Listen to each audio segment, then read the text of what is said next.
host of Talking to Famous People, and Trouble, host of Kitty Control Narcissist Network. So, silly people everywhere. I'm wondering why they don't get in my door.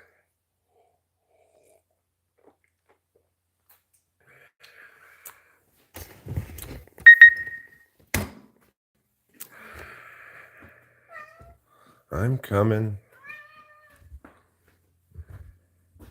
Go ahead. Go on. Eat your food. I will watch.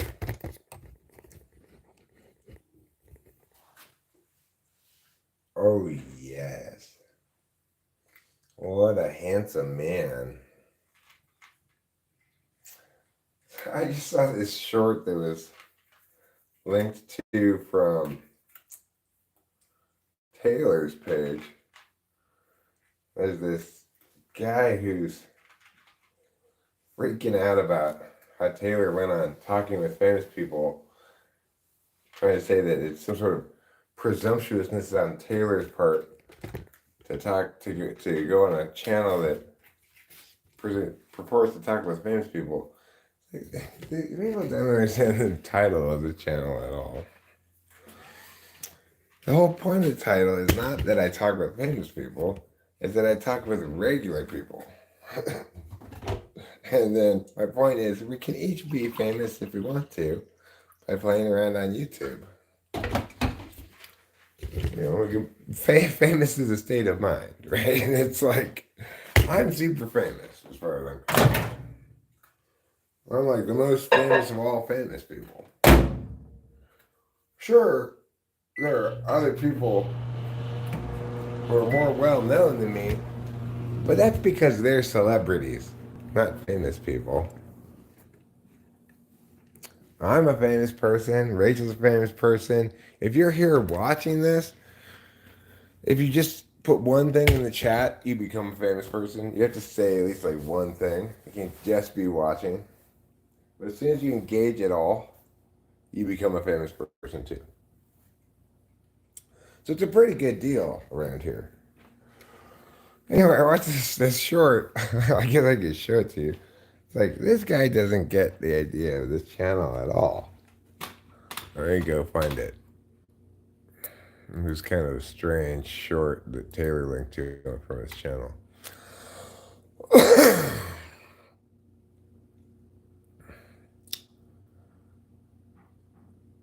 Because the British don't get podcasts.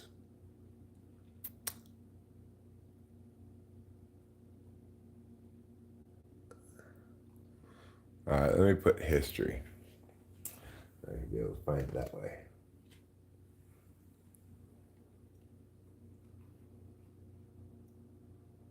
Here we go. Pimp Unslaved is this person's name. He had the balls to do a broadcast with people called Talking with Famous People. He was the famous person. Okay? If you go into these people fucking background Jack Cowpot and you look at who they've been for the last 5 and 6 years, it's narcissist central. I'm the potentially famous person who showed up on broadcasts with nobody watching before I went to places with 500s of thousands of subscribers. And I didn't fucking view myself as a famous person. They kept doing it, telling me I'm a legend and a hero and this and that. You people are nobodies, never been anywhere, never done nothing, got a goofy bitch next to you, and you're going to go on a Talking with Famous People broadcast and tell us how to get women.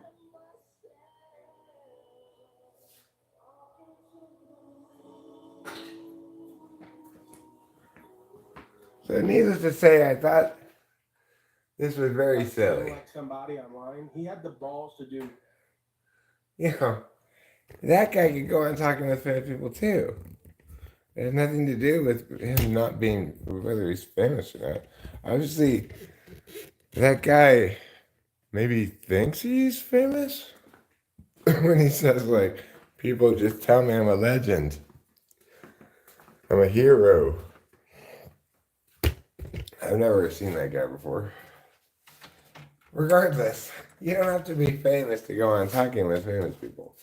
And also, technically, to be honest, we don't have any broadcasts.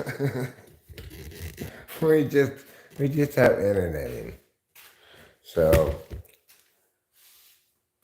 it's like, what a silly guy that guy is, right? What made him? He was really just like Taylor a lot. You can dislike Taylor all you want, but I can assure you, in no uncertain terms, he is not a narcissist. He's a good guy, you know? He's a good, moral, decent guy. And if you want advice on how to pick up women, he's a good person to get advice from. You know, he's slayed a lot of puss over the years. Unlike me, for example, I'm not such a good person to get that kind of advice from. As historically, women's response to me has generally fallen into the category of ew.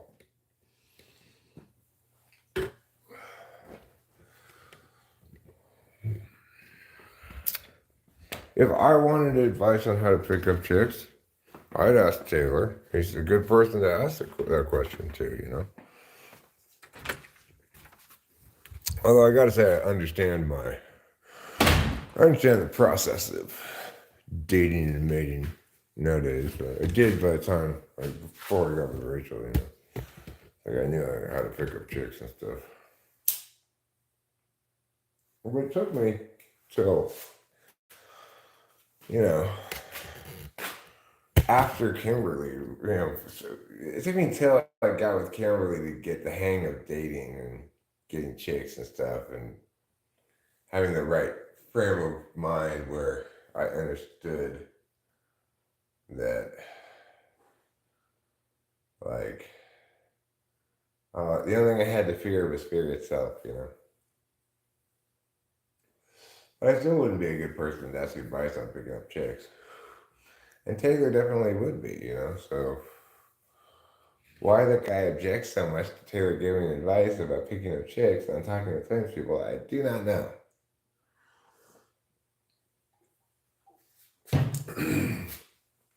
I'm guessing Taylor must have pissed him off in some way. You know, every time anybody pisses someone else off, they get called a narcissist. Just because you're mad doesn't mean someone else is a narcissist. Of course, Taylor's played that game with me, but at least one time. He put up a video. For a while, it was like his most popular video. Yeah, in which it was titled basically Eric's a Narcissist. I don't think he'd even take him down or change the title or anything. I don't care.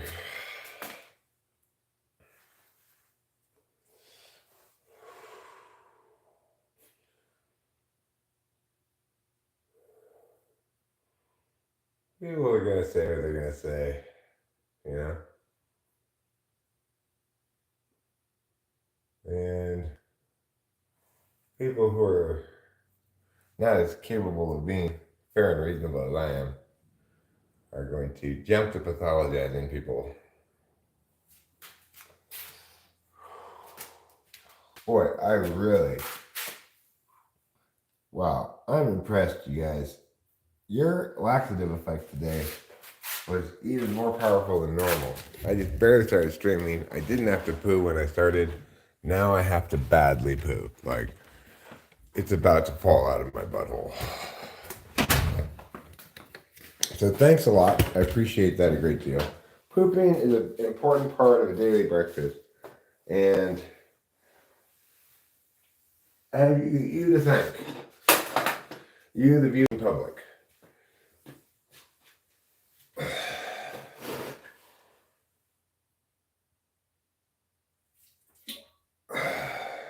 Without YouTube live streams, I guess I just never poop.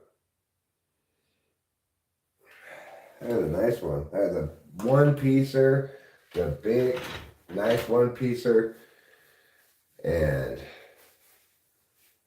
I feel like, I no longer have a log in my butt.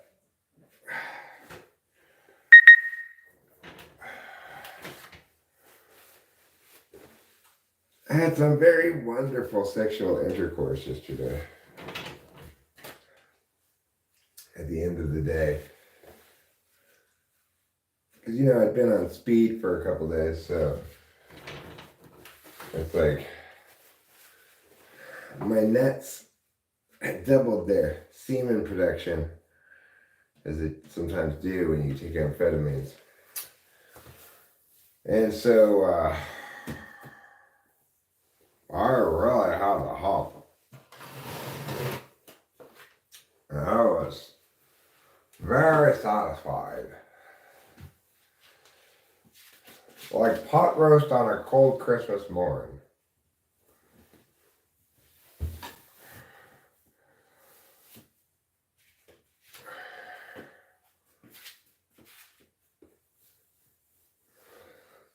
Pot roast cooking in an old crock pot.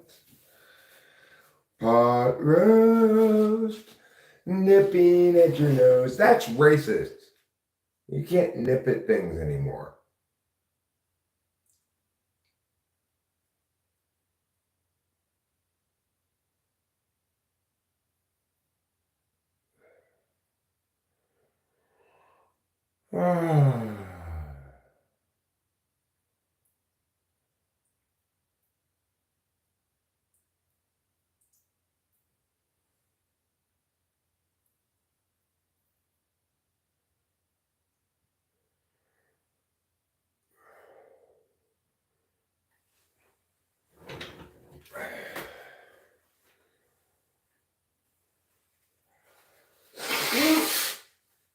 I've had a runny nose the last couple of days as well as having excessive semen buildup. It doesn't really feel like a cold. I'm not sure why my nose is running so much. Maybe it's training for a marathon.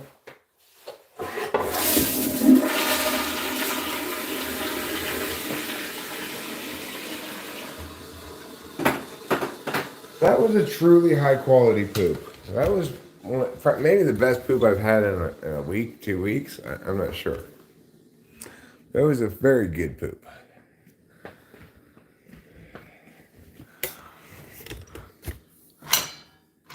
Jeremiah Fick, is that you? Your comment made no sense at all. Just saying. Don't mean to be difficult, I'm just saying.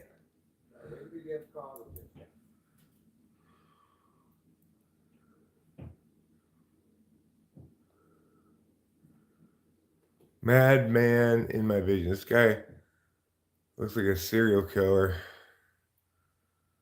Listen to him too. He said he's on meth. Who? He said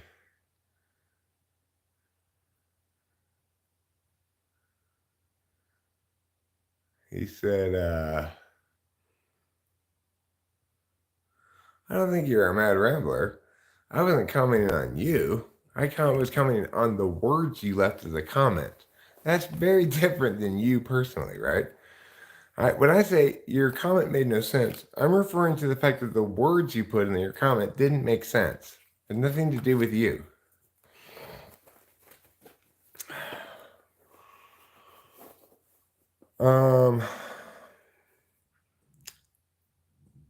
So that guy says Taylor's on meth. Well, so what if he is on meth? That doesn't make you a bad person. I used to do a lot of meth. I don't anymore, but even when I did, I wasn't a bad person. I was still the same guy. It's like meth doesn't turn you evil. It may make you masturbate a lot.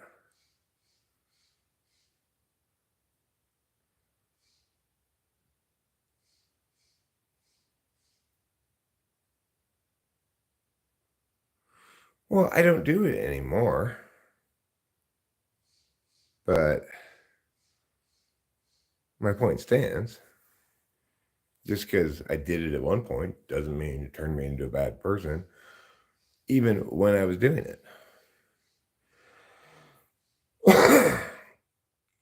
Granted, that was a long time ago, but nevertheless, when you try to judge people for the drugs they do, you prove yourself of low capacity for nuance and ambiguity, and recognizing that other individuals are just as entitled to their rights as you are to yours. You can't determine whether this is good for me. Just like I can't determine whether meth is right for Taylor if he is on it. I don't know.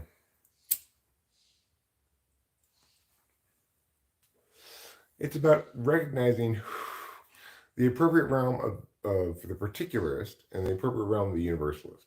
You're making universal statements about stuff that can only be properly understood through particularist statements.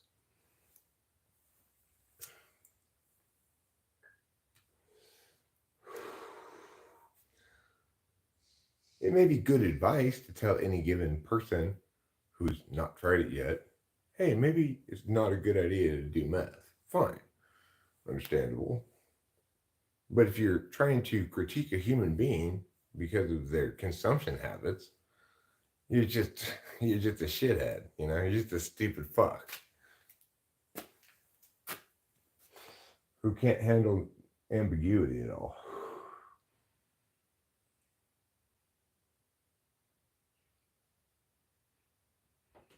My point about that short anyway was that he doesn't get what talking with famous people is all about at all.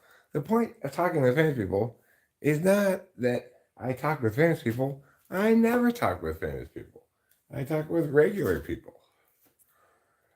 The whole idea of it is once you are a participant in this channel, you become a famous person, right? It doesn't make you a celebrity, it just makes you a famous person.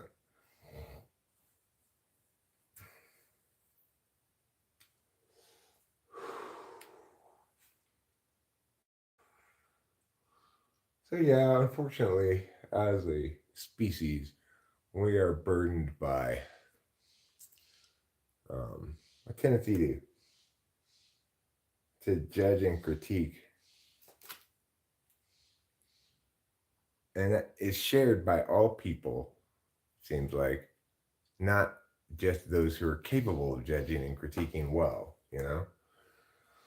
Like, I judge and critique well. The other day, I guess it was Hero Lamb came in and was trying to entice or incite me into talking shit about C.S. Joseph, predicated on this piece of evidence he showed me, which only proved that C.S. Joseph is willing to have intercourse with a barely legal adult. But that's legal is legal. So I'm not gonna condemn the man for for habits that aren't mine. Uh, I might find it a little. I find it more sad than creepy that he's as old as he is and he's trying to hang out with college kids or whatever. But regardless of that, the way that Harry Lamb wanted to condemn him as grooming people and being morally reprehensible, well, it's just totally unsupported by the evidence. It's like,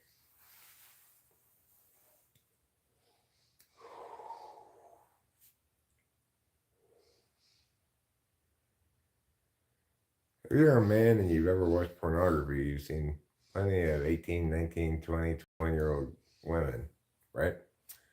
And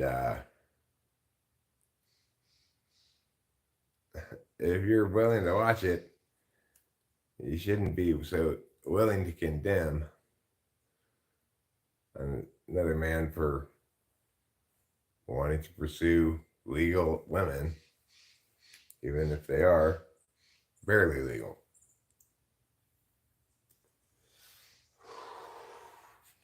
That's called being righteous, fair, just, and true. I don't like C.S. Joseph, but I will never be unfair to him. I will never be unjust in my critiques.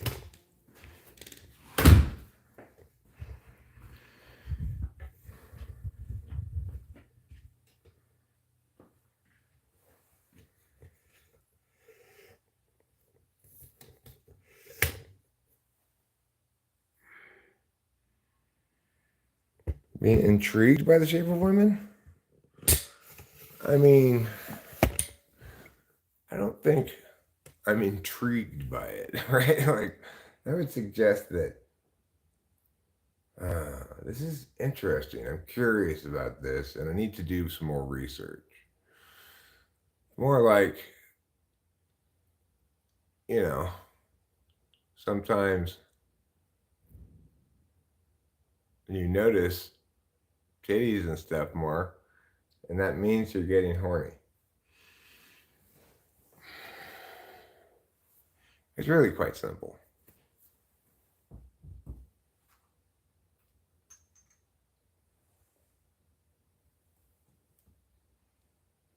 I don't get intrigued by women's bodies. I get aroused by women's bodies. Or at least Rachel's. I'm not interested in any other women besides Rachel.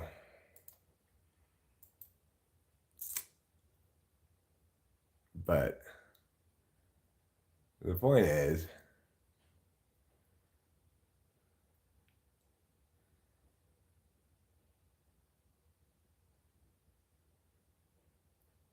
no, I didn't do meth for the last couple of days. I did Adderall. I got my new bottle of Adderall a couple of days ago. Adderall is not a chemical derivative of methamphetamine. Amphetamines methylated become methamphetamine. Amphetamines unmethylated, like dexedrine, become either dexedrine or one of the ingredients in Adderall.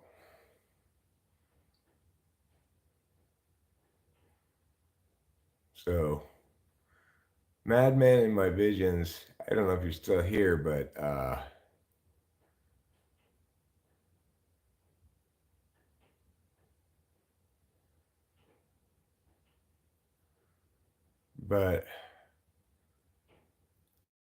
if you're gonna find anything of value here, you're gonna have to be a little bit more nuanced in your thinking, probably.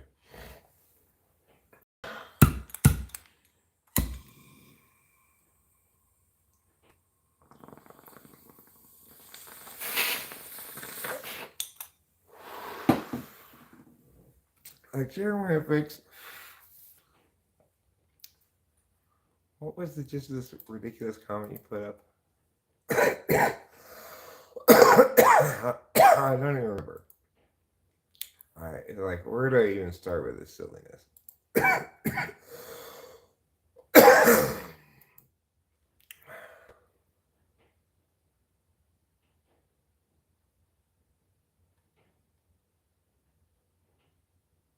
So,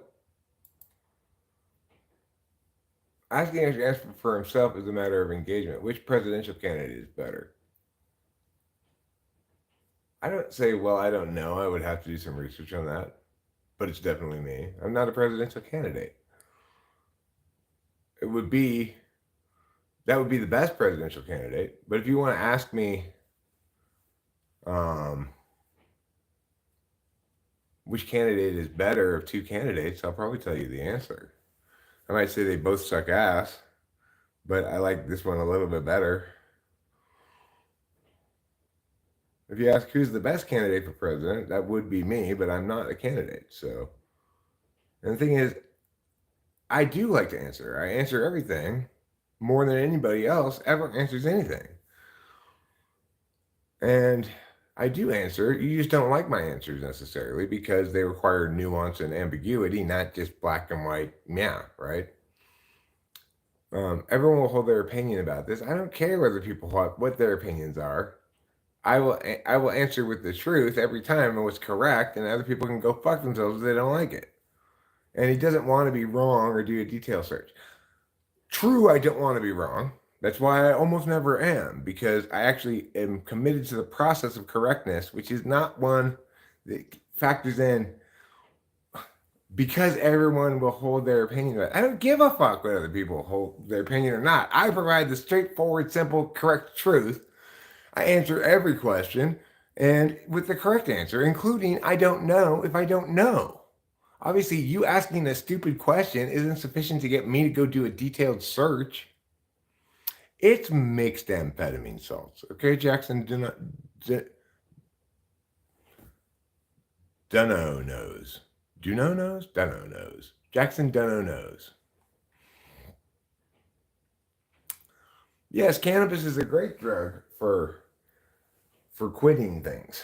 You know, when I quit drinking alcohol almost 10 years ago, uh, I had this to keep me going. You know, it's like, well, maybe I can't drink alcohol anymore. I really want to right now. Well, just pull some balls, Eric, and maybe it'll make that feeling go away. And it does. I never was on opiates, but I used it to quit drinking alcohol, which is even worse than opiates. I have done crack cocaine, heroin. I did it one time. I was like 20 years old or something. And I stayed up all night smoking crack. And then I had basically like chemical pneumonia the next day. I never did it again.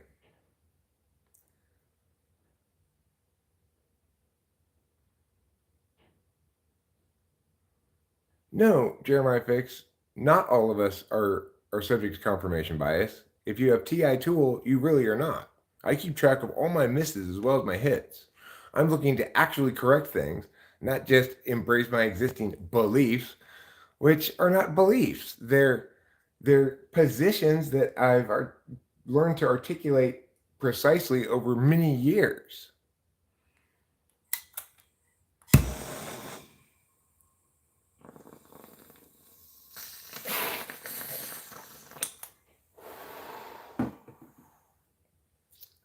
Like, for example, somebody sent me a text saying, check out this interview of Johnny. What do you think of his type at the end of the interview? I did not click the link because, in my mind, Johnny definitely. I'm better at keeping track of my misses than my hits for sure, because the last thing I want to do is be guilty of being wrong because of a subjective bias, right? So that's why when people ask me questions that I don't have a definitive answer to, I give them an answer like, I'm not sure, I don't know.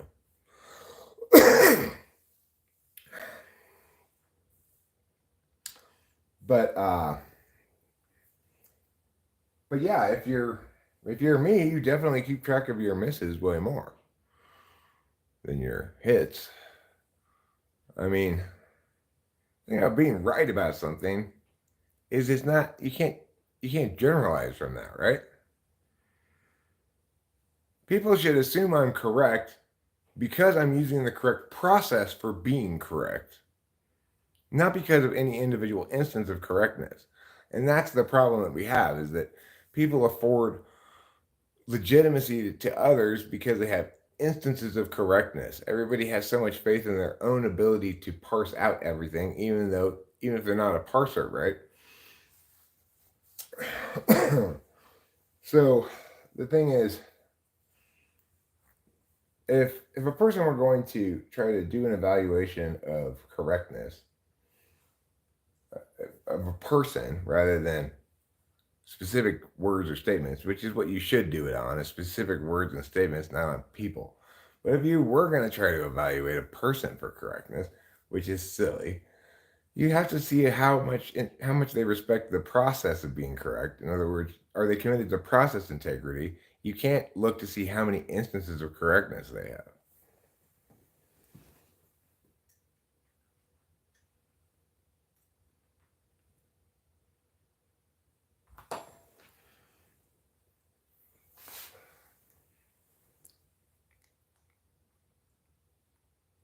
Yeah, I do. I everything that comes out of my mouth is very carefully worded. It's why, like, when I was watching this horrible video yesterday from 2 years ago that I ended up looking at because, like I mentioned, my comments, it's like YouTube kept in a storage locker or something, a bunch of comments. And then after my comments were all empty, suddenly there's this huge pile of comments from 2 years ago show up. So that's why I ended up looking at this video. And this fucking guy, he was saying how I contradict myself so often. When I asked him for examples of contradictions, he gave me examples of things that were not contradictions. When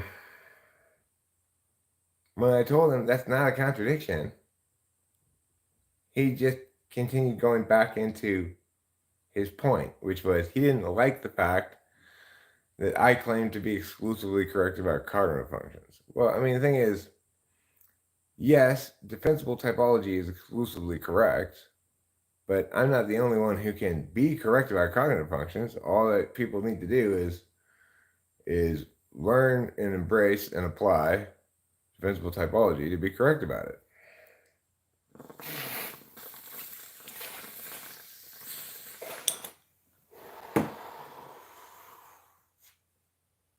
But people aren't very rigorous in their evaluations like I am.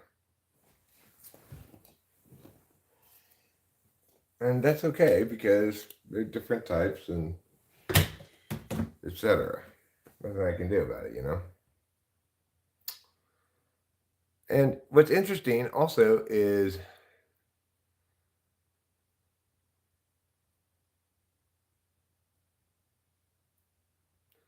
well, that's why you are not communicating well, Jeremiah Fix. Because to communicate well is to,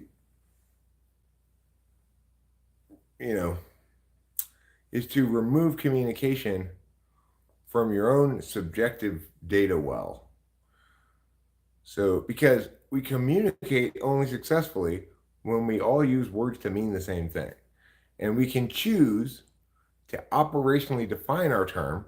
So not only do we know what it means, but we know how we're going to use it, in which context, and what it's going to tell us. Because we use words to draw distinctions. And the only way we can draw distinctions in a way that's communicatively effective, in other words, that informs other people and not just ourselves, is to use words correctly and use them well.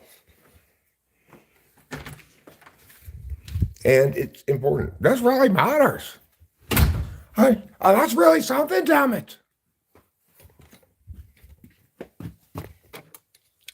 It's like Jordan Peterson's passion for nonsense is the appropriate amount of passion one should have for Eric's correctness.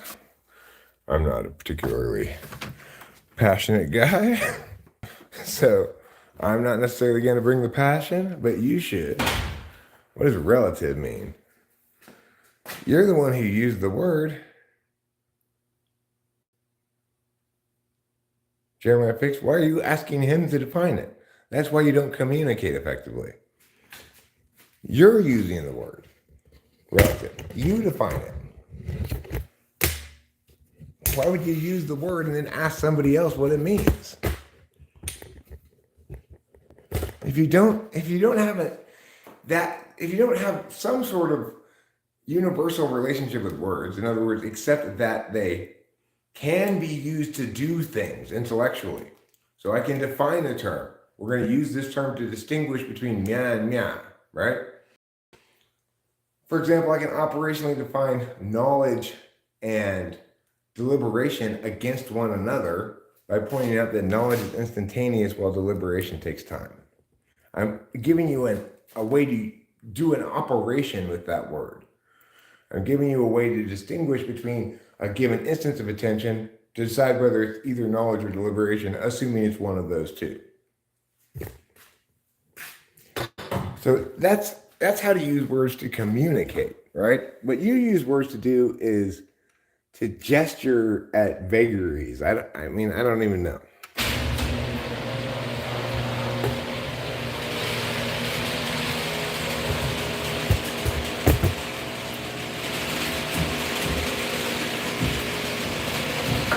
So, what exactly are you saying?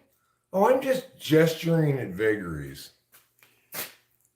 Thanks, I guess. That's very helpful. No, it's not very helpful. It's silly. It's just what I said about your comment. It's so silly. You're interpreting my insistence on being precise as some sort of avoiding giving answers to things, which is the exact opposite of what it is.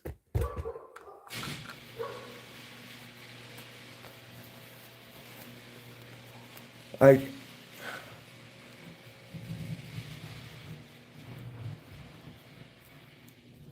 for example, my response here to your comment, I couldn't be providing a more thorough and correct answer to it.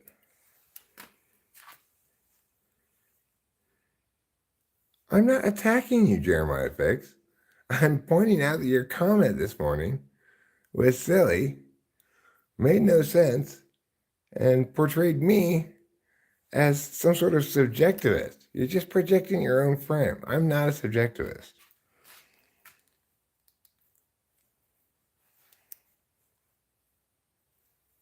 I'm not subject to that kind of nonsense.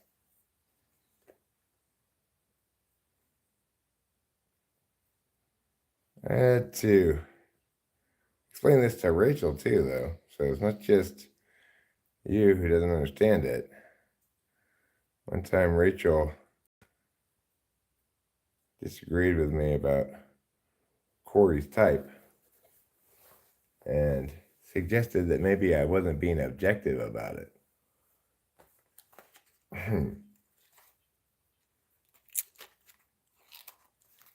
One of the very rare instances I can think of at all in which I had to scold Rachel. In other words, one of the few times I can think of when Rachel made me actually mad and she actually had done something wrong. It's like, I might be wrong about his type, but it's not because I'm being subjective about it, for fuck's sake. I don't care what type he is. He definitely behaved abnormally the last time he was here. He behaved, I would say, more like an ENFJ than an INFJ. But, and the thought crossed my mind too, until I recalled and reminded myself, Eric, you've got shit tons of experience with this man prior to this visit, and you need to reference the total body of data, not just this visit. But, I never formally typed the guy even. So I'm certainly not married to my position on it. I originally typed Rachel as the ENFJ. After I got to know her better, I realized I was wrong. I updated it and corrected myself.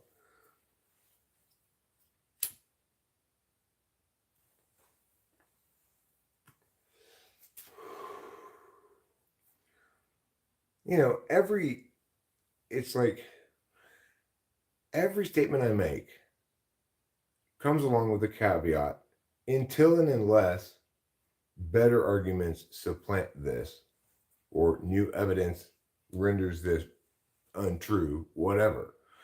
I'm always able and willing to update my pile of positions as soon as I encounter a better argument, Do I spend all my time researching, looking for better arguments? No. I've done shit tons of research. I can navigate the levels of framed and case level arguments so effectively that it's like, for example, it's inconceivable to me that anybody at this point could come up with any argument about evolution that I've not heard that would be convincing. It's inconceivable because I've made my points so many times and I've never heard a single effective rebuttal to any of them. And I'm a debate coach. I know what an effective rebuttal sounds like. I've not heard any rebuttals at all. I've only heard people say, well, I mean, I've heard rebuttals about this, that we can't speciate things. And somebody has said, well, what about in viruses? Can't we generate different species of viruses? And I looked into it, and the question of it is very muddied, but it was the most effective rebuttal I've ever heard, in that viruses obviously probably have the fastest adaptation rate of anything, but we still never see them change in complexity. We still never see them become more complex due to what purportedly is entirely random mutations and totally unlinked to environmental changes.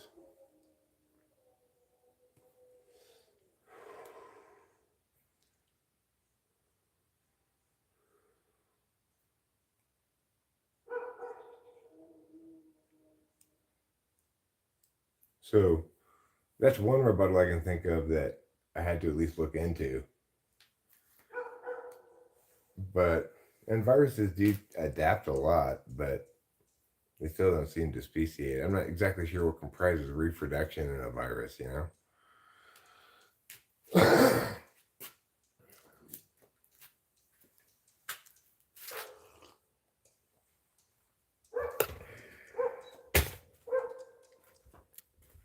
Other than that, like, the best people do is point to epigenetics and say, well, that changes the genome over time. And it does, but as I always point out, the only thing it can really be attributed to it is that it makes the genome sicker. It introduces things like sickle cell anemia.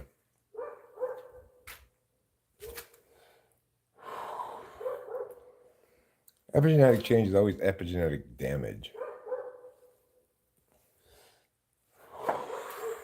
From the individual's perspective, right? Like, it's induced by hardship, not bounty.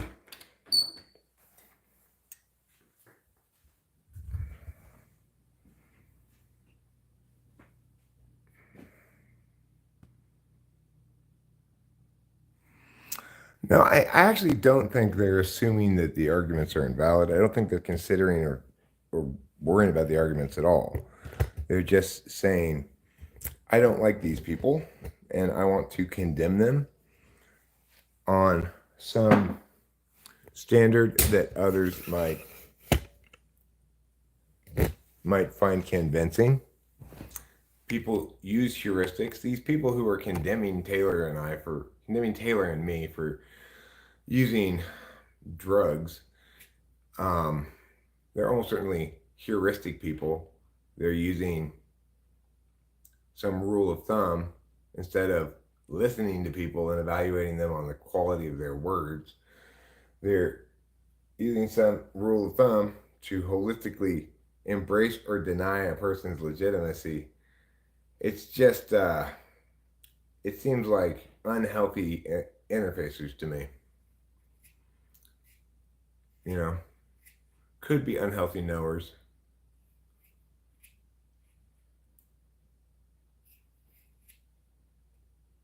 I mean, I've been accused of that before, Dat Boy Klaus. I used to think she was an ENTP, but that was a long time ago when I wasn't as knowledgeable about cognitive functions. As soon as I met Becky, I knew instantly Delilah was an ESTP. Because Becky was the first female ENTP I'd ever met. And once I met a real one, it was obvious to me that Delilah was an ESTP. But that was way back in the day, you know, that was like 6 or 7 or 8 years ago. And it was still in my learning arc. It wasn't subjectivity. As soon as I encountered information that established for me definitively that Delilah was not an ENTP, I changed her type. I said, hey, you're actually an ESTP. I was wrong. She didn't like it.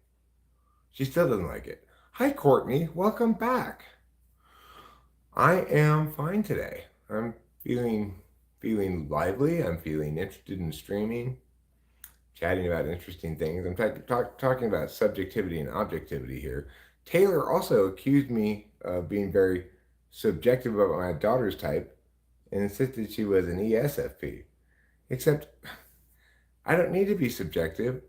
It's easy to test her. She took a logic class in college and she was at the very top of the class.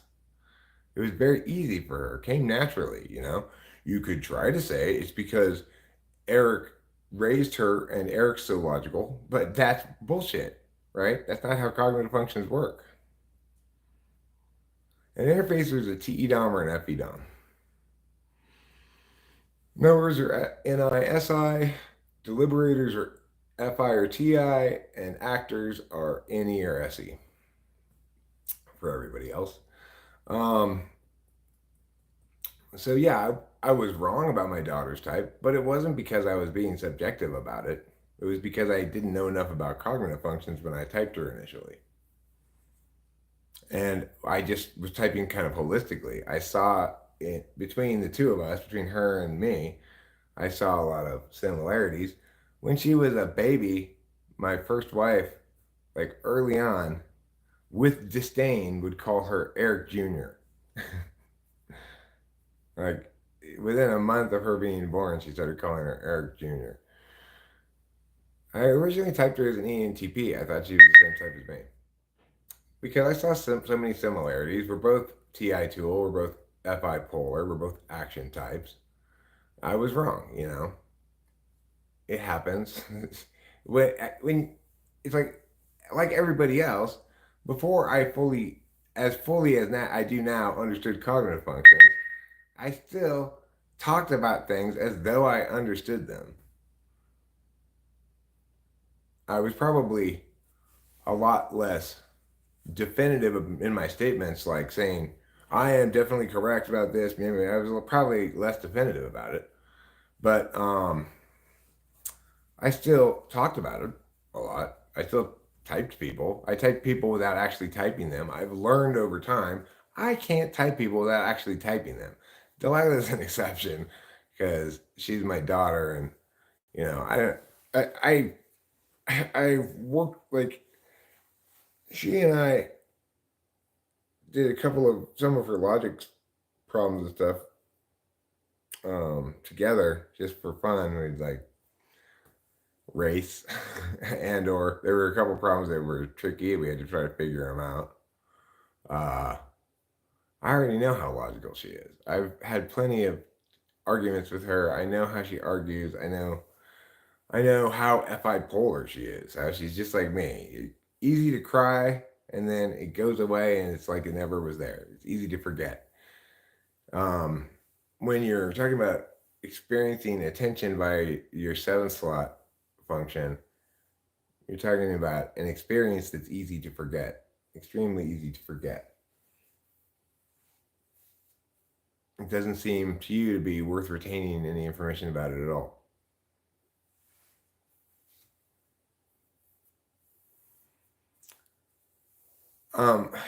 Niebuhr, you shouldn't think that you're dumb if you can't parse something that's unparsable.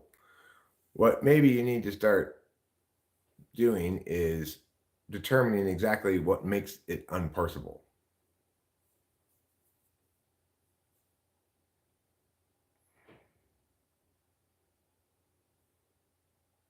So you're confident with your conclusion of Delilah's type, not that you disagree with concerns of confounding variables? I don't even know what that means. Jeremiah Fix, I really don't. I'm confident in my conclusion of Delilah's type as ESTP, yes.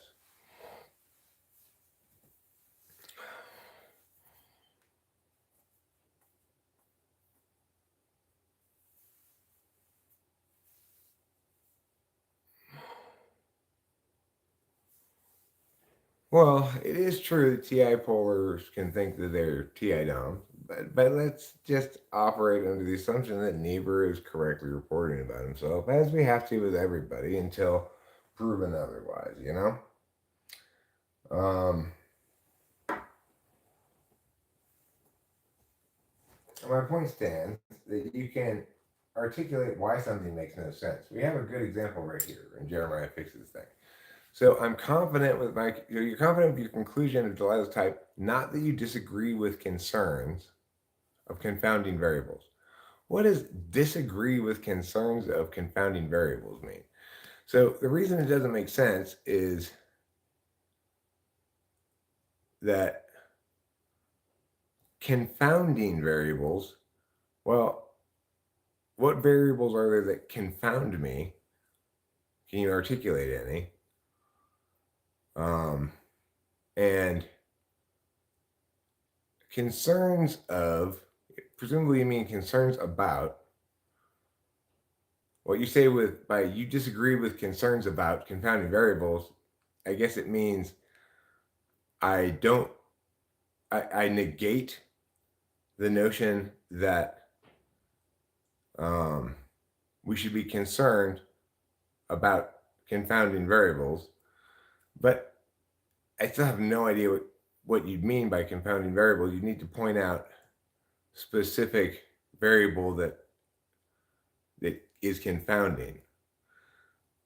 Oh, I don't have a preference on that, Jeremiah Fix. I don't have a preference. But as I was going to say, the reason I didn't check out that video about Johnny is because I didn't want to see any contradictory evidence in that instance. There's the single example I can think of where I have a preference. But note, what does that make me do? It made me not check out that interview because I didn't want to see any information that might run afoul of my existing position on the matter. I knew that, right? I can always articulate when that occurs. And almost always it does not occur.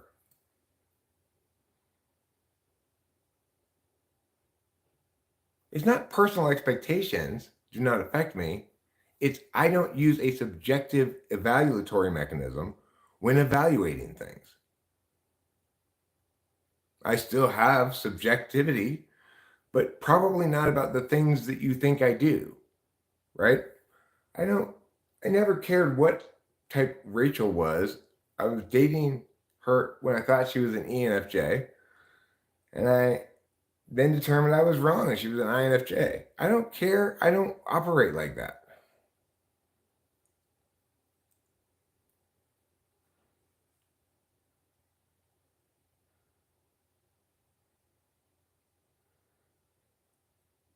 Oh, you definitely did imply that, Boba Fett. You definitely implied that. You didn't even imply it. You said you might have the polar TI. TI polars often feel like they're DOMs. That's definitely suggesting that. If not stating it explicitly, even. Except for the might, the qualifier might. Yes, I cheated one time. In my first relationship, I did. And I learned in that bad decision of mine never to cheat again. They destroyed that relationship, of course. And I was like 18. No, I must have been 19. But I never did again. Never even considered it for a second. I learned. I had to experience it to learn it. Because I'm FI polar, maybe because I'm an SI user, maybe because I'm fourth slot SI, maybe just because I'm a fucking retard. I had to experience it to learn never to do that again. I never did. I regret having done so ever. I wish I could say I've never cheated at all, but I can't say that. What does it look like to be too responsible for one's thinking? It looks like an INTP.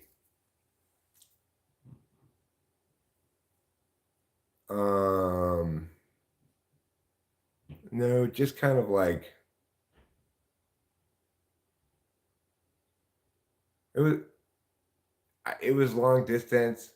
This girl who wanted to get on me was a big slut. She got on everybody, and I was I didn't have any defenses because women had never really been attracted to me or anything, and I didn't have any experience to teach me how important like never sacrificing trust in a relationship is. So it seemed like exciting and new and interesting, and I was just kind of like swept up in it. I don't have any good excuses for it or anything.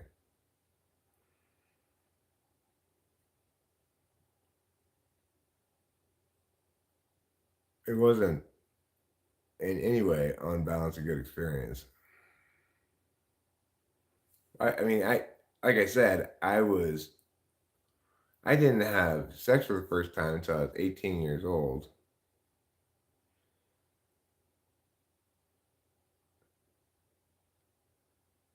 And I didn't have a real relationship until I was 18.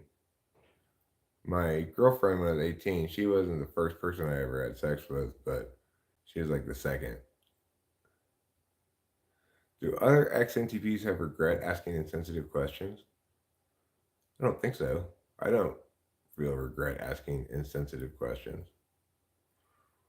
I find it hard. I mean, yeah, you can ask insensitive questions, but I don't think I ask mean questions. Like, well, maybe sometimes I do. Like, how did you become so dumb? That'd be a mean question, right?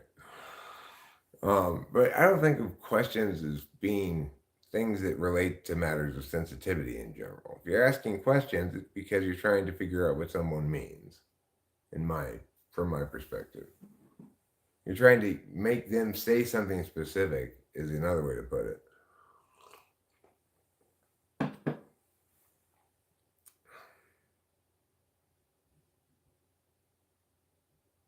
So yeah, I'm human. I sinned. I still regret it to this day simply because nobody deserves to be cheated on. Um, and certainly my first girlfriend didn't. She was a very nice girl, and we had a very good relationship actually. The only good relationship I've ever had before this one. But it's also kind of long distance, you know. She was in LA for much of the relationship, and I was in Santa Cruz for much of the relationship. We were together in LA for some months during the summer and stuff, you know. If I were to ask how shitty was a marriage when the person cheated, that would be insensitive and probing where I should not. Well, it's not relevant, so I'd never ask that question. There are relevant questions like, did the other person cheat first? So, Rachel and I have been talking a lot about Britney Spears and Justin Timberlake. With Britney Spears, not immediately, but pretty soon. It didn't take me a long time. I started realizing, oh fuck, what did I do? You know, but I know it still didn't really quite. You know, it slowly impacted me over years, but as I increasingly realized all the implications of the thing. Um,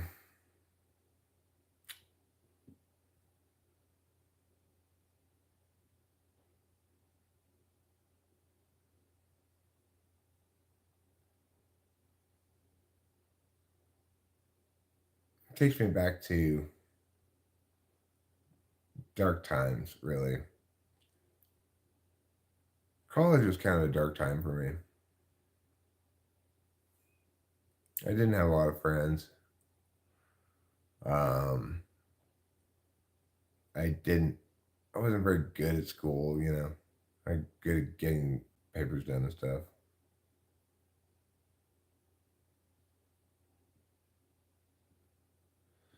So, I mean, the thing is, the question that I have about it is Brittany claims in her memoir that Justin cheated on her. But the question that is the only definitive question, the only question that has real relevance is who cheated first? The person who cheated first, that person cheated. If you cheated to get back at the cheater, that doesn't really count as cheating. At that point, as soon as the first person cheats, the relationship's over. It just takes a while to die sometimes. And one way to help it die is for, you know, the partner to sleep with somebody else too, and then it's all fucked up, right?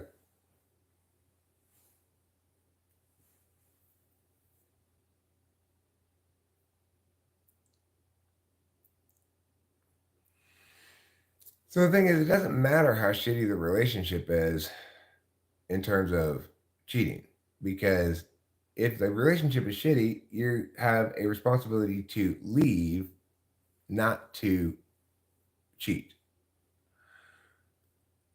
I agree, like, responsive cheating is not desirable at all. It's gross and horrible.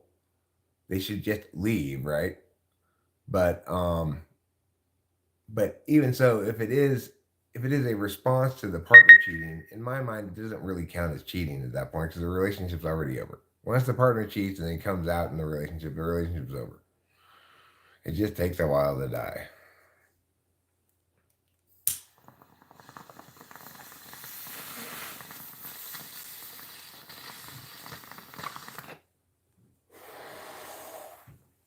Now, if it doesn't die upon the responsive cheating, then both those people are in that relationship just are fucked up and need to stop lying to themselves.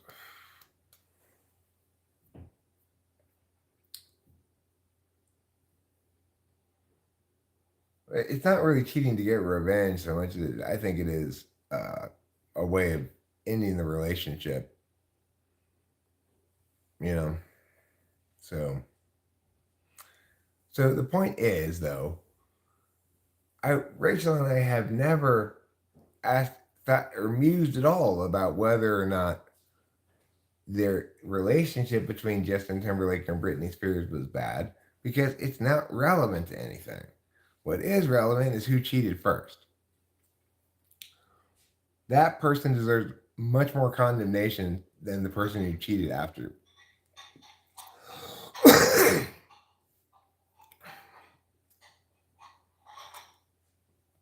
I mean, the thing is, I read one of her social media posts.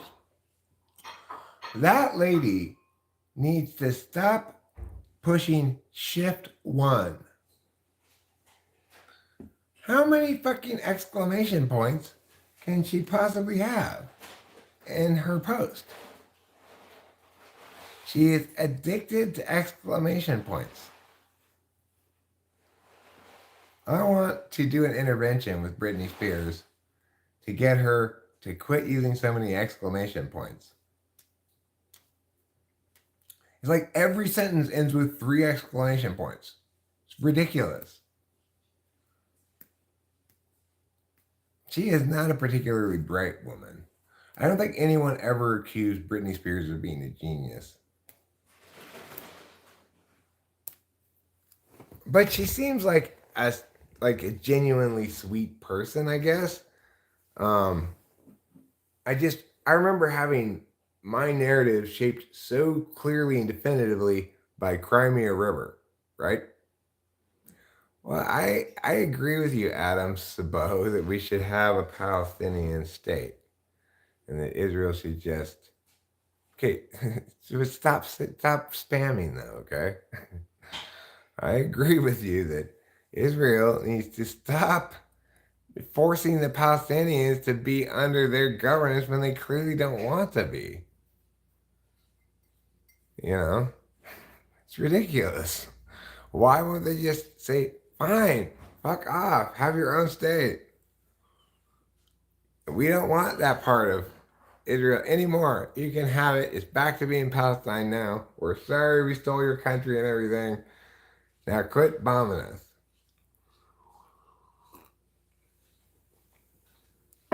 Yeah, Adam can stay because he stopped spamming. And I'm glad we all showed a little bit of trigger restraint, you know. He probably assumed that when he came in here, I was going to push back, but I'm always on the side of what's correct. So the correct thing is the Israelis, you know, the Western powers just said, here you go, Palestinians, you now are part of this Jewish state called Israel, and deal with it. And the Palestinians are like, what the fuck are you talking about? This is our country, and you just come here and just take it and say, here, these people are in charge now? Obviously, they're mad. I would be mad too.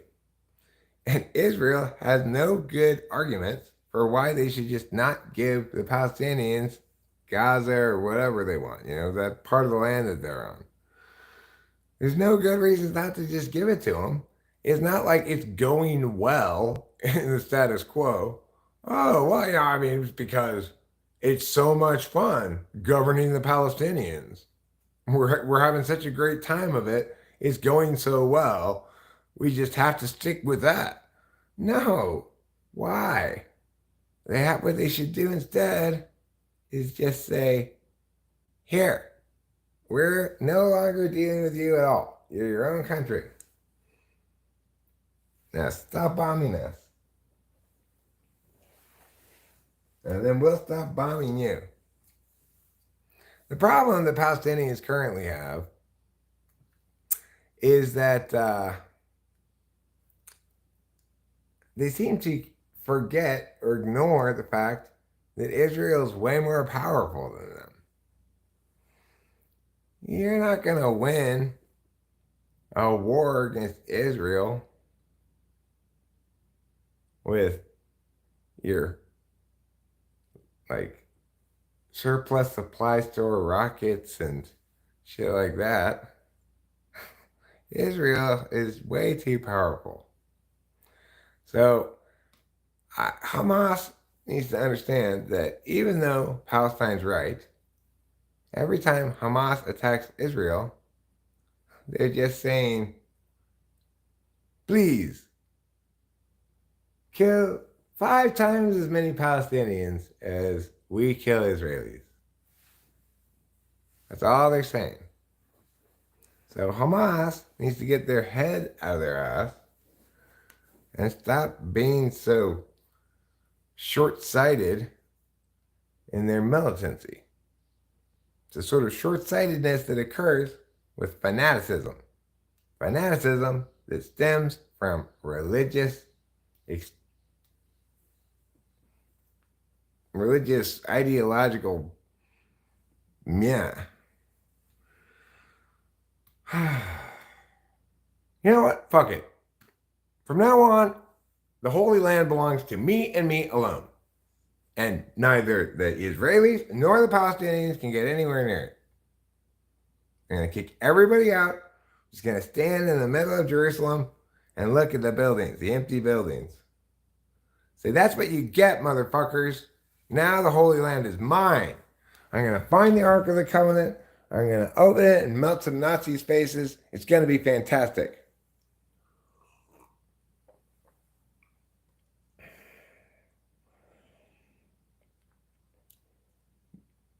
Well, I mean, the thing is, it may not be effective thus far, and it may not be very satisfying to the Palestinians, but they need to win the war regarding the moral high ground definitively if they have any chance of getting what they want.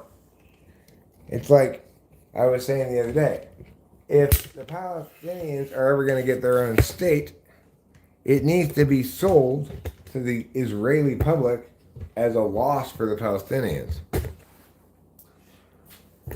I've already articulated how Israel can make this case to their own citizenry successfully and attain peace in the Middle East. Some smart, rich Israeli needs to launch a public information campaign stressing that We want Palestine to be its own country, because then if they attack us, we can legitimately go to war and bomb them into the Stone Ages. They can't control themselves, so they will attack us after we make them their own country, and then we'll demolish the fuck out of them, and all those lands will be ours. And there won't be any more Palestinians. If you pitch it like that, then maybe Israel will give Palestine its own state. Now, hopefully, in my opinion, even if Hamas or Palestine at that point does attack Israel, that Israel will show some restraint and not bomb them into the Stone Ages.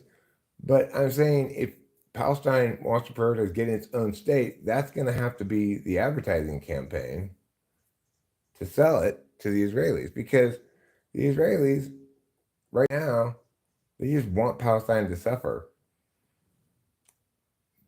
They just be like, fuck you and your bombing us shit. Suffer, Palestinians, you know. So if you want to actually get your own state, you got to pitch it as a good way to make Palestinians suffer.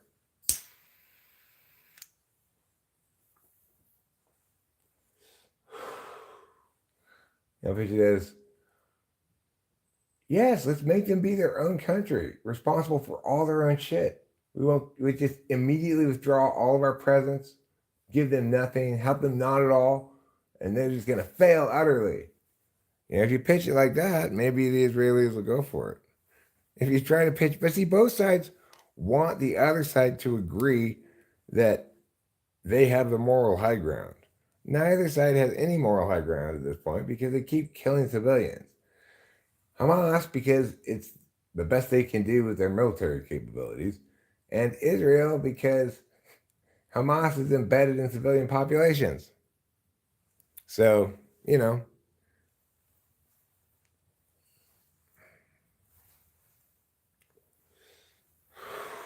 there you have it.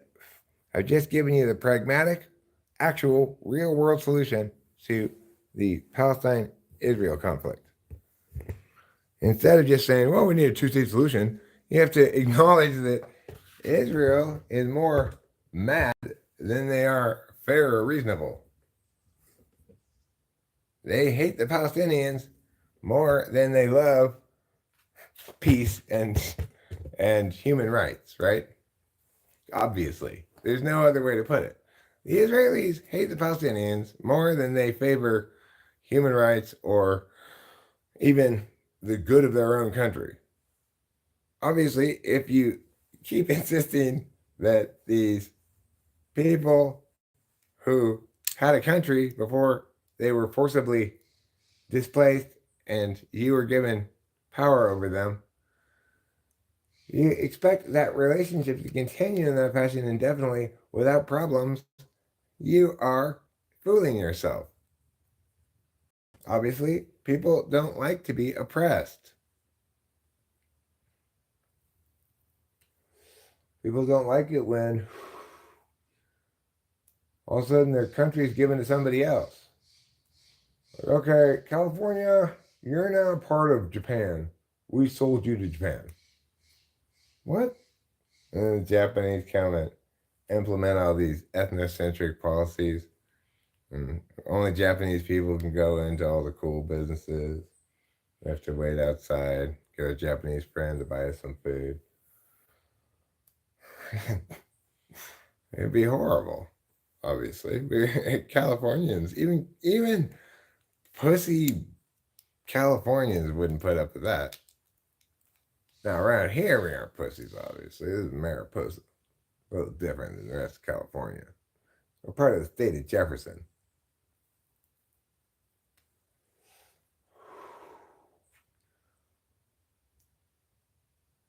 What a wonderful place. I love it here so much. It makes me want to cry. Now that it's cooled down, there aren't those little bugs around. It's so nice. Oh my god, I mean, like, how lovely is this? Look at this. I just want to be here with a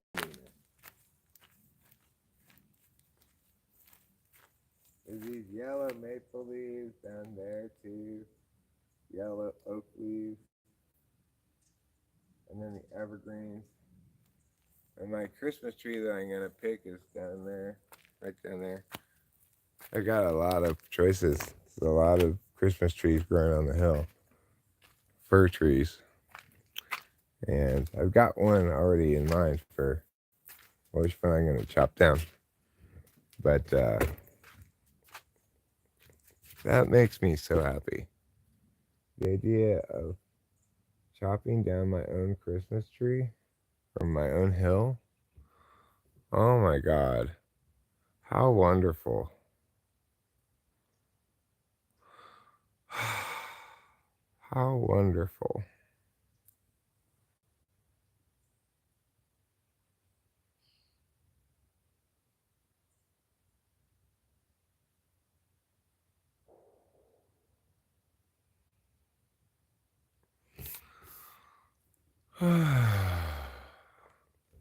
Down there's nice look, nice view as well. You know what, I'm gonna turn the camera around. I'm so dumb about this. I always do this dumb shit. You can push the button to turn the camera around. You don't have to physically turn the camera around.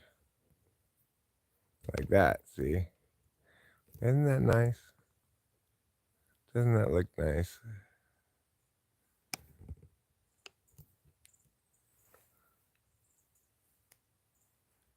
Good morning, forest. Good morning, Mariposa. Good morning, world.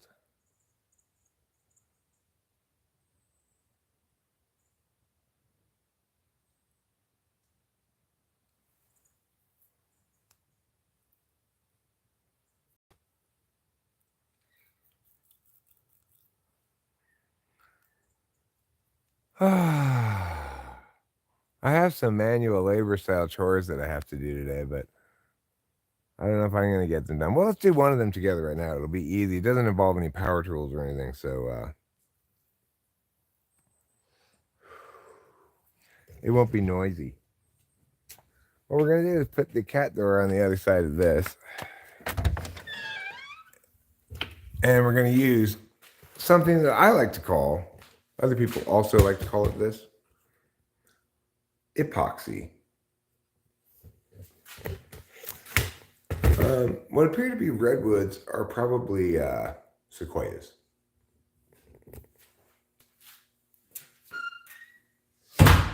Sequoias look like redwoods, kind of.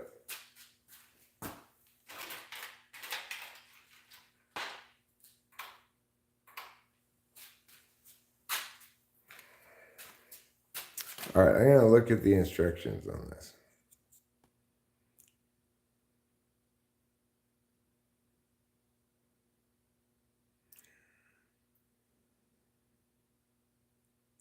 To open and dispense, 1. Hold syringe with nozzle end up and pull back slightly on the plunger, showing air bubbles, allowing air bubbles to rise to the top.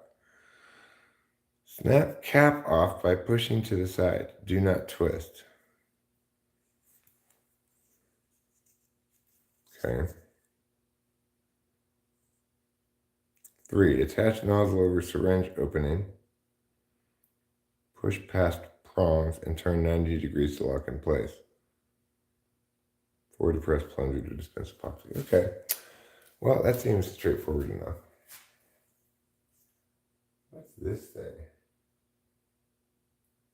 What's this black part though? Right here. What is this for? It might be a cap to close it. Okay. So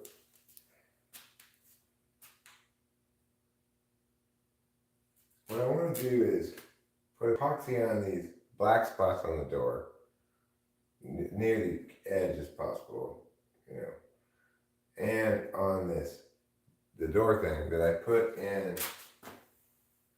I filled it with caulk here. The caulk's not super dry, but it's dry enough that I can put epoxy on it.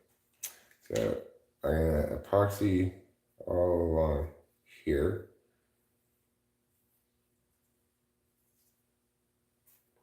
Not as even a surface as I would like, but it'll do. And then before I do this, I want to get the thing I'm going to use to prop it in place ready.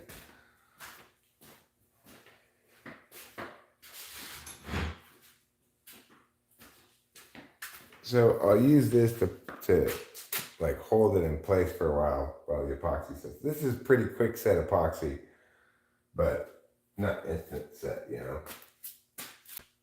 I think I'll add a little bit more caulk in these holes here, which will be fresh caulk, and then that'll be a little bit of added sticking power.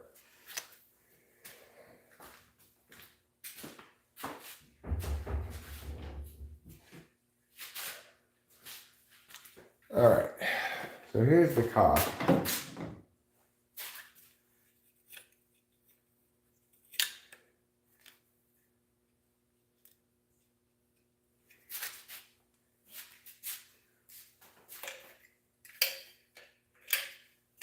All right, you want the caulk, and this is the caulk you want. So get that there and fill this hole in. Fill this hole in. Let me show you.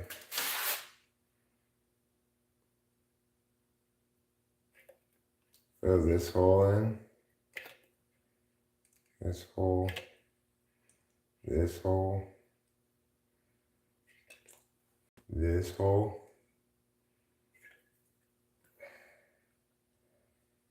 This hole.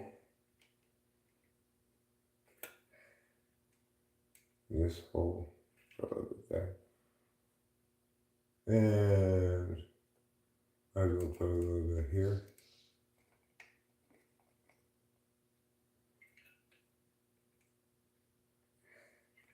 Okay, good.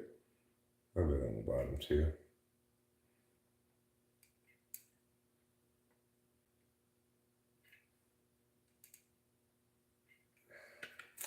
All right, now that I've put a little bit more caulk on that, I'm going to, let me do this so I have a little working platform.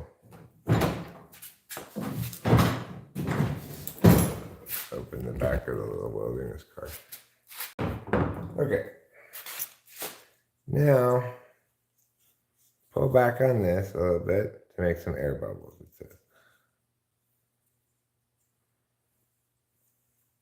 Turn to the side, do not twist.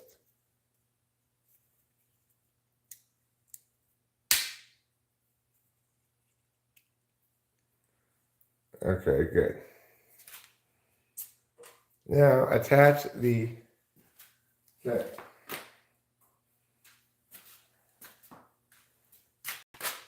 Put it on.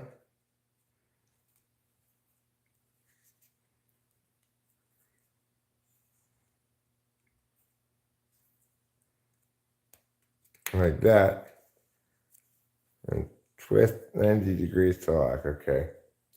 Now put this on here. Like so.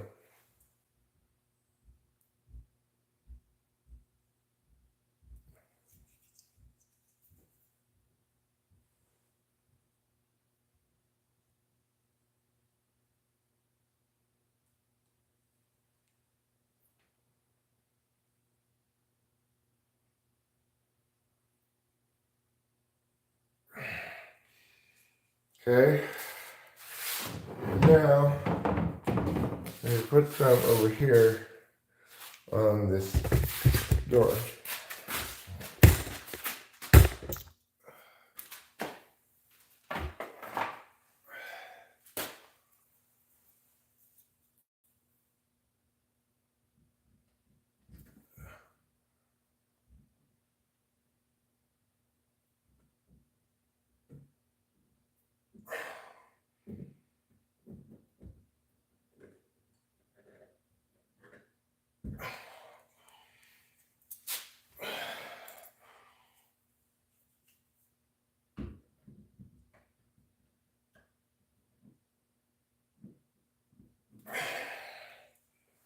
Okay, now, get this door put it like yeah.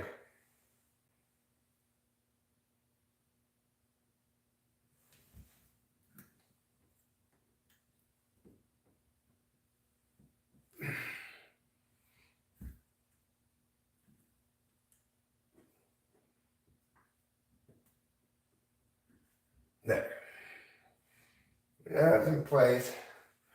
We gotta get that thing. God damn it, where did I leave it?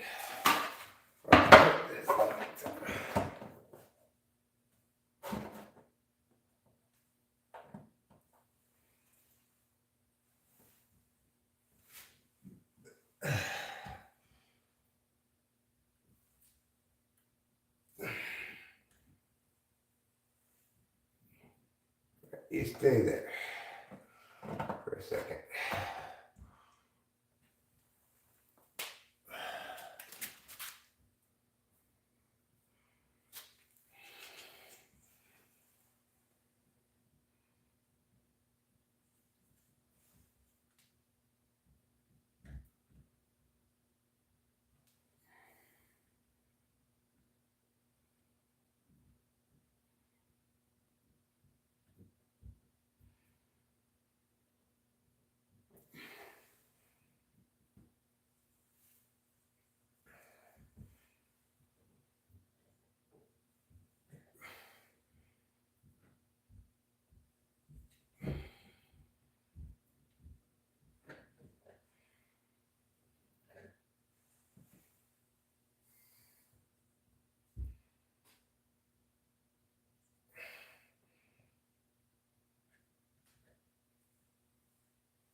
Alright, let me just hold this here for a second.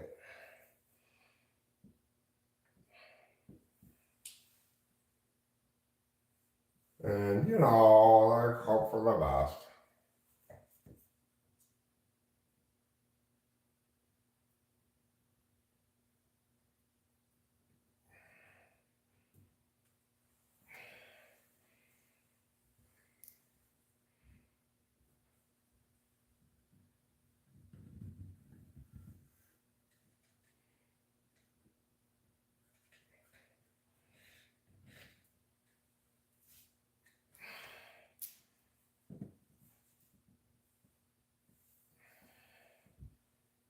Okay. Let me use this thing. This thing. That's from me.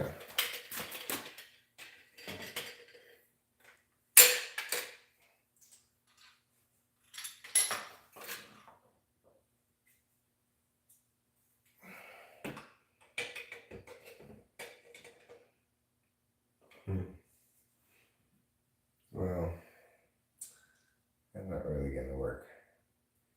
I think what I could do though, potentially, is this follows.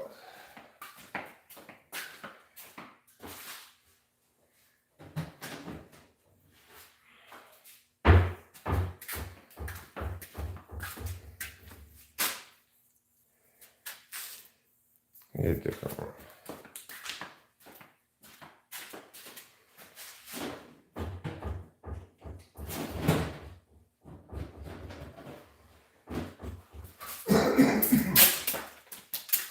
This one is better because that's already started.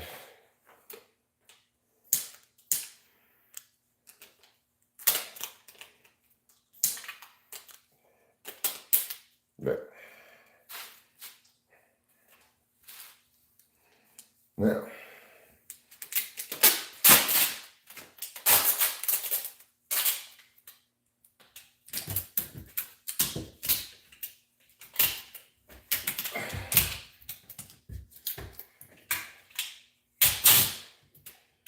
I need a cutter.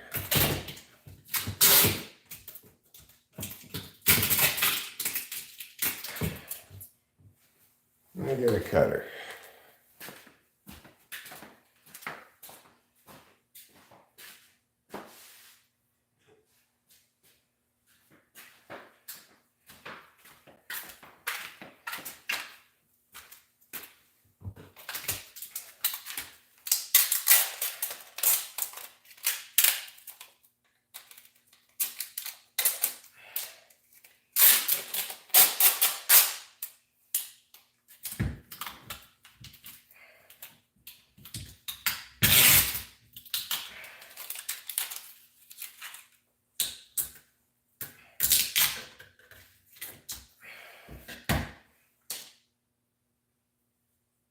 Oh no, I let the ends go flat. God damn it.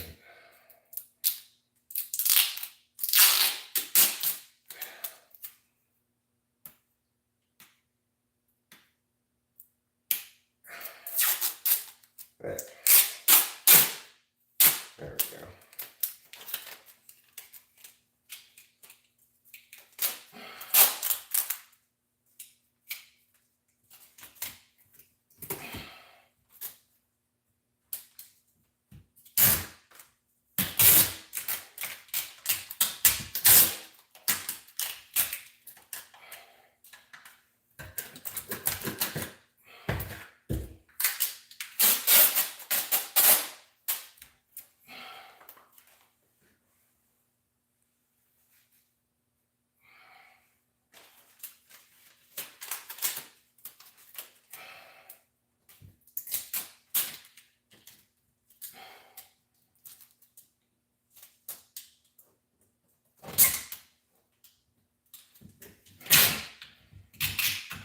Okay, there.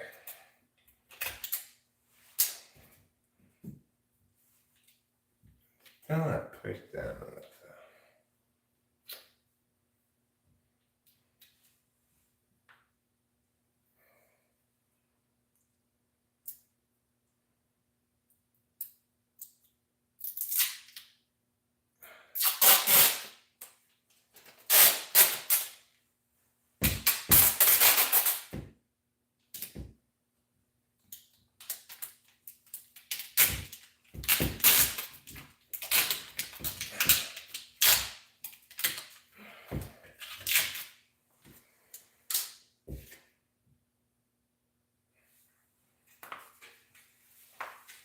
Now I'm gonna fill these holes here with caulk.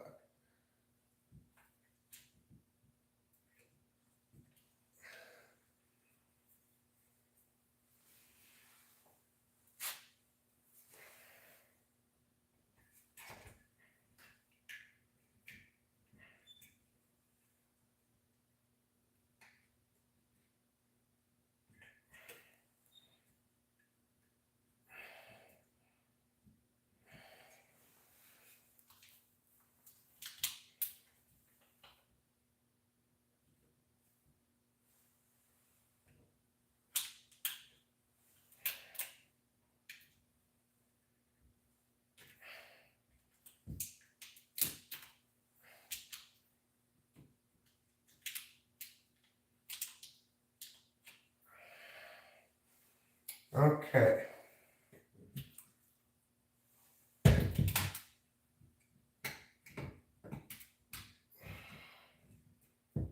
We'll have to get that caulking part done after the tape is taken off.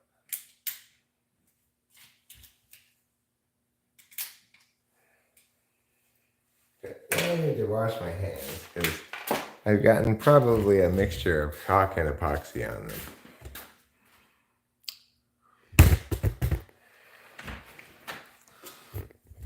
Which may turn into, when combined, some kind of biological weapon. I don't know for sure, but I'm just speculating here. I'm not supposed to touch a lot of those kind of things that I just touch all the time, so try to wash my hands right after it because they've got some sort of poisonous chemicals in them.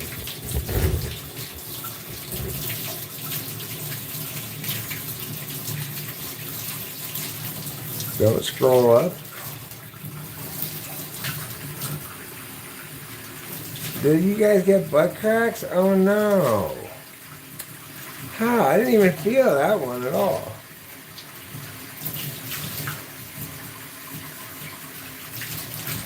Normally I have some sense that it's creaking down or whatever, but today I didn't even have any sense of that.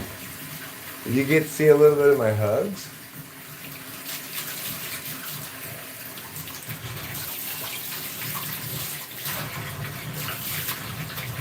I am wearing hugs today, for those of you who want to know. I know pretty much everybody does.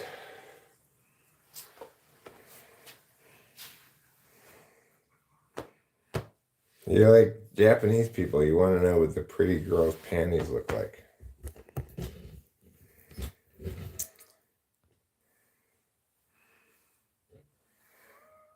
Oh, good. I'm glad it wasn't too much. Knitjon Yibanov. Hello. Oh, they'll jump through. They're already used to going through that hole. They just now it has a door on it.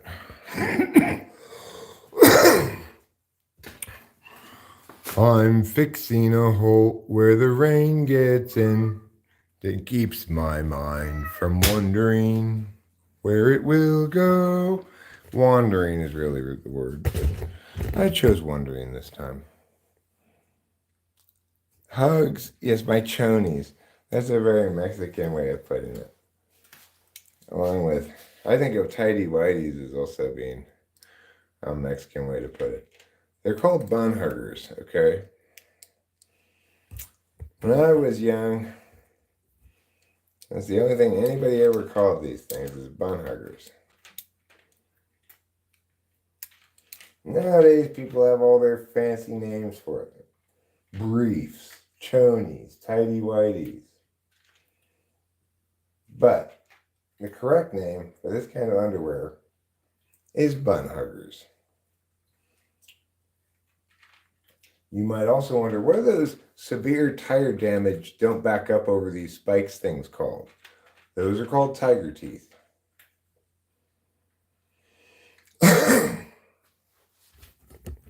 For a long time as a kid, until I was like, maybe, I don't know, in college or something, I thought everybody called them tiger teeth.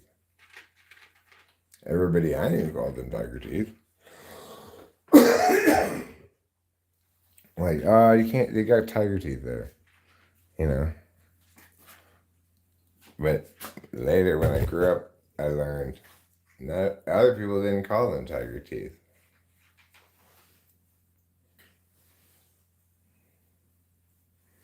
I remember it was in college. It was in college when I learned this because my roommate in college, my apartment mate, Will Irving, came to visit me in LA because he also lived in LA. He lived in Woodland Hills. And I said, just meet me at the Tiger Teeth and we'll go someplace. Like, I was gonna, I guess, just walk over there and get in his car because we were gonna go someplace and then come back. I must have been, yeah, I was living at home because I was in college. But we were both off, And he had no idea. He thought it was a restaurant or something. And I explained, no, you'll see him. They're right there. It's right there, past the arboretum. You'll see the tiger teeth. And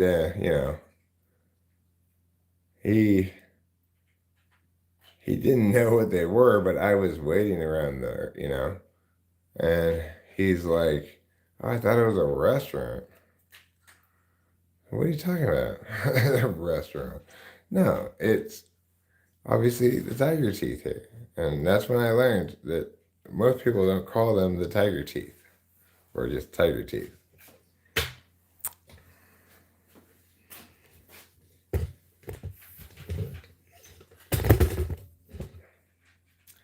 Dana fans, the TV mans.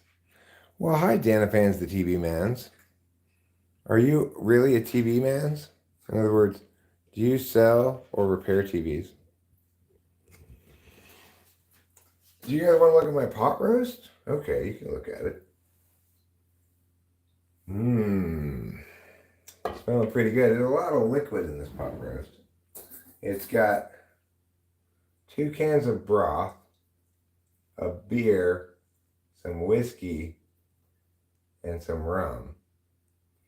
But I'm still kind of surprised by how much liquid it has. I want to take these strings off now. It doesn't need these strings anymore.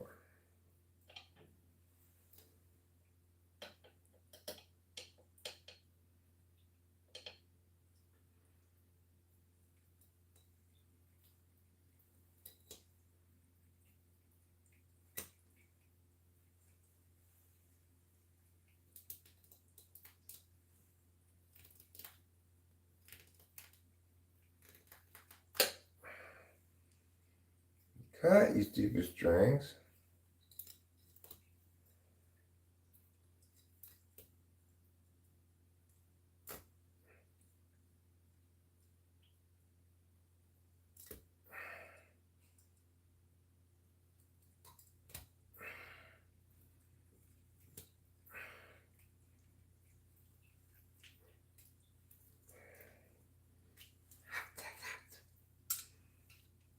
Cause it's too hot, hot. Hush, hush, burn a lot. Too hot, hot. Hush, hush, burn a lot. Ow! Damn you! String! Ow! Stop clinging to my meat. There. Push you down like that. Stir you all around. Like, yeah. And then we just need to get rid of, hopefully cook down some of that liquid.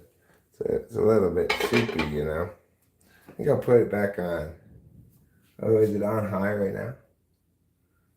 Or is it on low? It was on low. Now it's on high. I put it on high. Try to cook down some of that liquid. It's going to be delicious.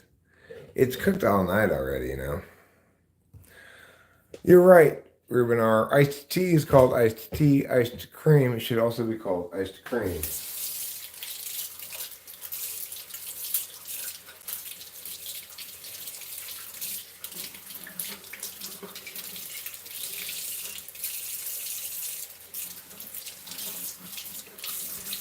I think we can also agree that the past tense of blind should be blound, not blinded. I blound him. And we should agree that the past participle of squeeze should be squozen. Is this orange juice freshly squozen? But sometimes the world doesn't provide us with that continuity. I'm going to get some food for my dad, and then I'm coming home to get something, and I will come. Well, good for you. It's a lot of going and coming.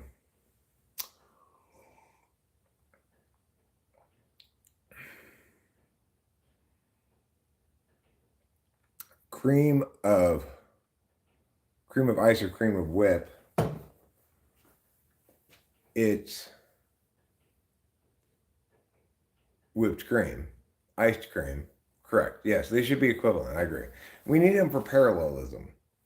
Oh my God, I love this song. I love the way it was playing, and I just can't wait for the song that you guys play. And the song is just perfect for me. I can't stop thinking about you all day long. That's, well, Mace Dairy, you have a lot of enthusiasm. Frozen, squozen, orange chosen.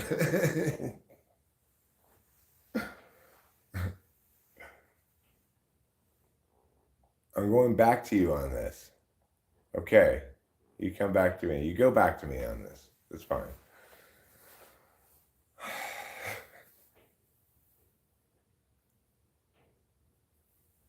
I'm going back to my old place to pick them out. To pick what out? To pick out which pants you're going to wear for the day? You should put on pants before you leave the house. And I'm in love with you. There's nothing I can do. And I wish it wasn't true.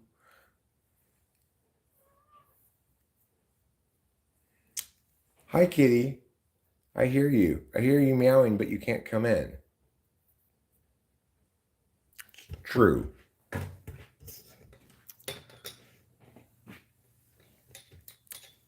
Let's see what we got queued up on the old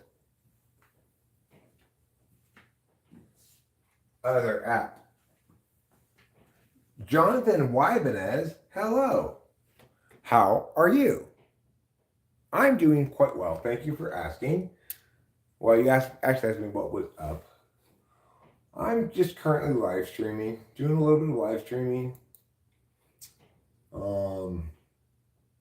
making the world a better place with my wisdoms and truths.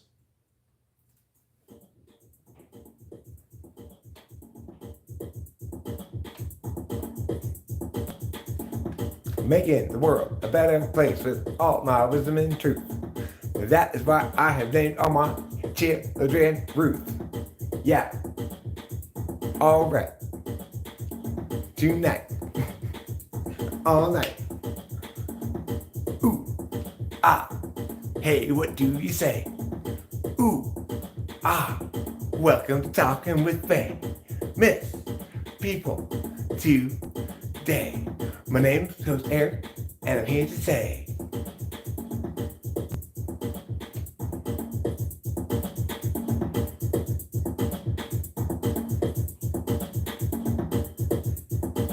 it's a pretty good beat.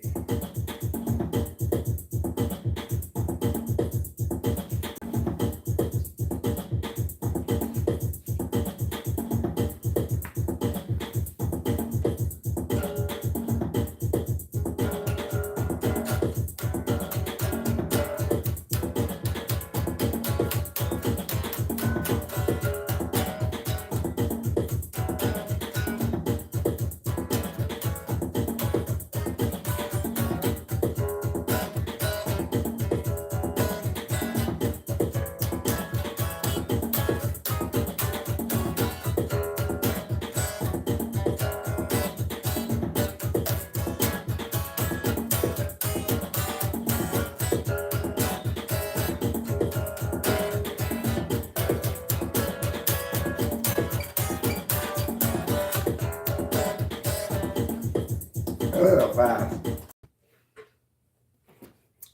A little bit fast.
Bam, bam, bam, bam, ba-dam. Bam, bam, bam, bam, bam, bam. Bam, bam, da, da, ba-dam. Right, da, da, da, da, da.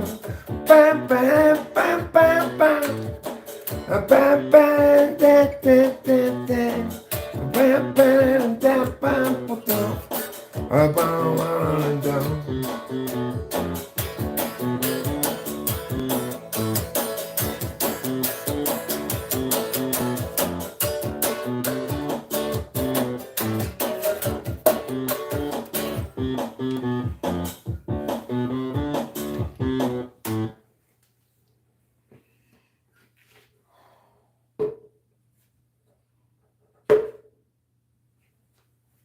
Well, that was that.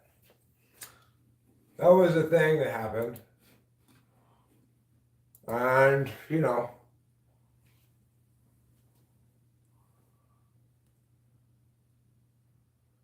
Well, yeah, I should have. The levels are obviously not going to be very good because I got the beat coming out of the speakers.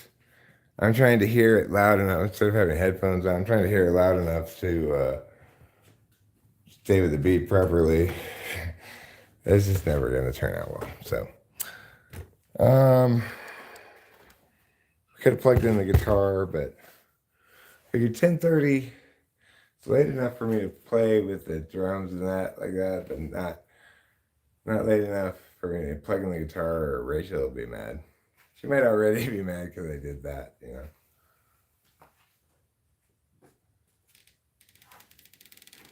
know. Other people's 7 a.m. is Rachel's noon. So,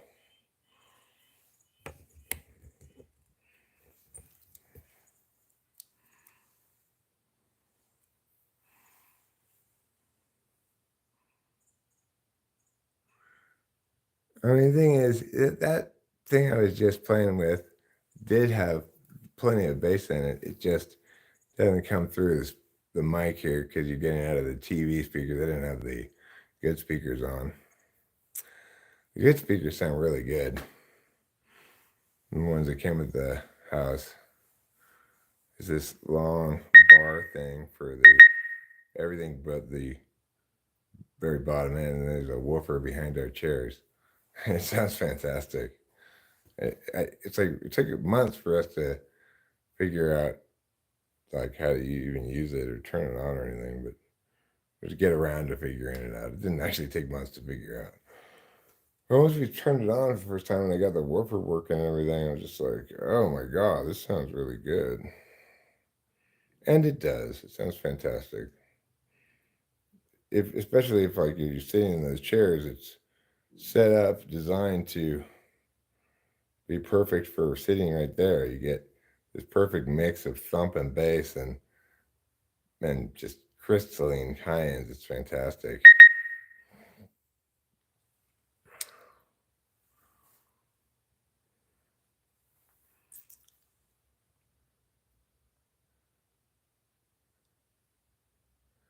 Going to California with an 8 can in my heart. I know that song.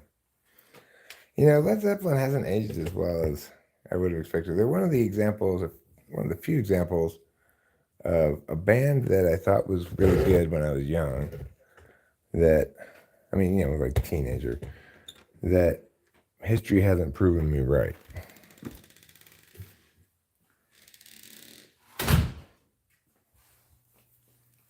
They're actually not that good. I listened to a few of their albums in the last year or two, and I'm not impressed. I mean, Zepp 1's pretty rocking, but it's nothing but covers, you know. Granted, they can hardly even be called covers, some of them, because they're so Led Zeppelin instead of their original manifestation. The overrated sheen has worn off. The overrated sheen of what?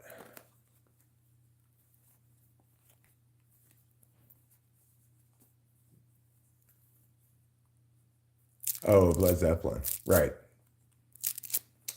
Yeah. They were definitely overrated. Yeah. There was a guy in LA for a long time. I don't remember when exactly I stopped seeing it, but I know he was driving around throughout my teen years and 20s probably. This guy had a license plate that said Zepp Rocks. Zepp R and then space and ROX. We always thought it was cool license plate when we saw that guy.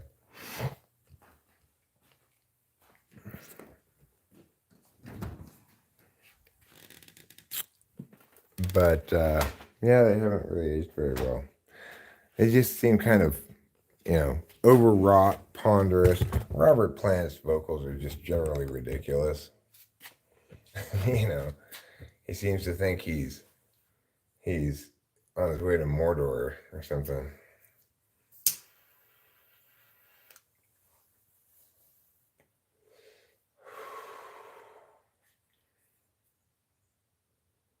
But They do have some good songs. Like Gallows Pole is a good song. And Hey Hey What Can I Do is a great song. Then with a girl I know, man, she looks so fine. She is mine. Hey, hey, what can I do? I got a little woman and she won't be true now. Hey, hey, what can I say? I got a little woman, she won't hey. That's a good song. They do have some good songs, you know. Cashmere is a good song.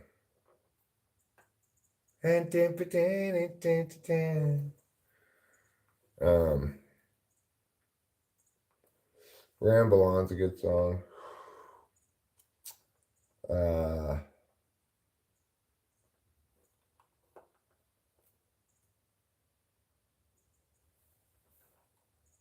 What else is a good Led Zeppelin song? Going to California is pretty good, I guess. Tangerine, pretty good. Is that what that song's called?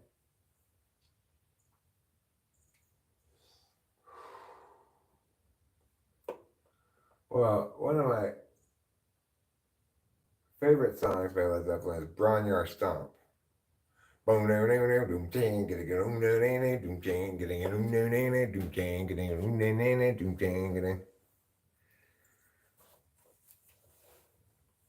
That's a good one. That's what I call a winning proposition. I vote yes on proposition that.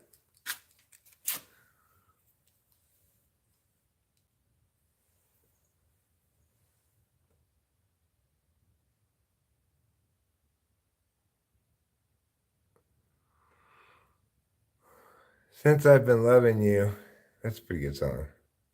That's a cigarette. I don't usually smoke joints. I smoke bong rips. It's just easier. I don't know. It just seems more efficient.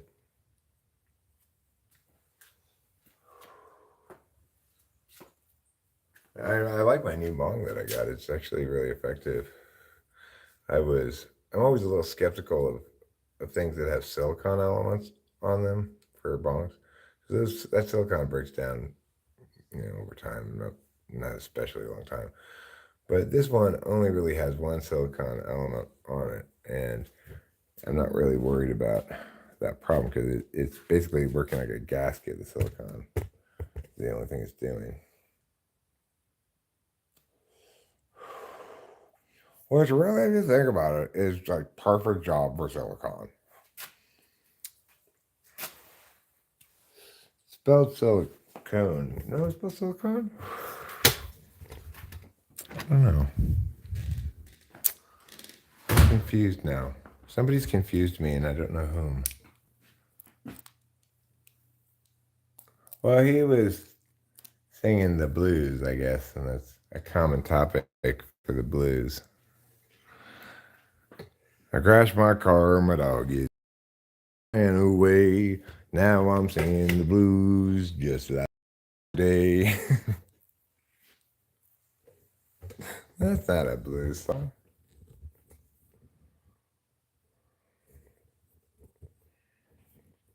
Oh, you know what? I forgot. I need to change the setting on this. I can't believe I've been live streaming this long. I currently have my Google Photos set to backup